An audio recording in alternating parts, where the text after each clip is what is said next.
Genèse, chapitre 13. Abraham remonta d'Égypte vers le midi, lui, sa femme et tout ce qui lui appartenait, et Lot avec lui. Abraham était très riche en troupeaux, en argent et en or. Il dirigea ses marches du midi jusqu'à Béthel, jusqu'au lieu où était sa tente au commencement entre Béthel et Haï, au lieu où était l'autel qu'il avait fait précédemment. Et là, Abraham invoqua le nom de l'Éternel.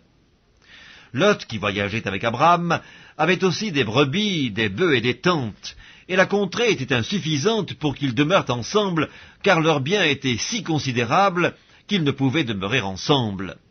Il y eut querelle entre les bergers des troupeaux d'Abraham et les bergers des troupeaux de Lot. Les Cananéens et les Phéréziens habitaient alors dans le pays. Abraham dit à Lot, « Qu'il n'y ait point, je te prie, de dispute entre moi et toi, ni entre mes bergers et tes bergers, car nous sommes frères. Tout le pays n'est-il pas devant toi? Sépare-toi donc de moi. Si tu vas à gauche, j'irai à droite.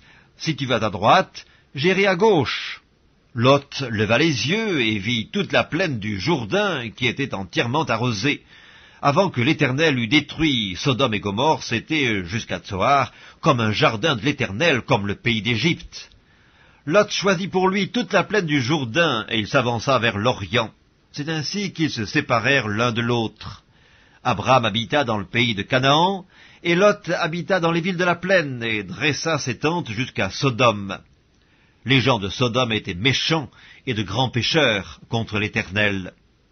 L'Éternel dit à Abraham, après que Lot se fut séparé de lui, « Lève les yeux et du lieu où tu es, regarde vers le nord et le midi, vers l'Orient et l'Occident, car tout le pays que tu vois, je le donnerai à toi et à ta postérité pour toujours.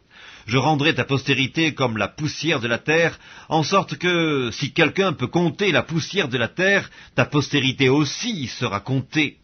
Lève-toi, parcours le pays dans sa longueur et dans sa largeur, car je te le donnerai. » Abraham leva ses tentes et vint habiter parmi les chênes de Mamré qui sont près d'Hébron, et il bâtit là un autel à l'Éternel.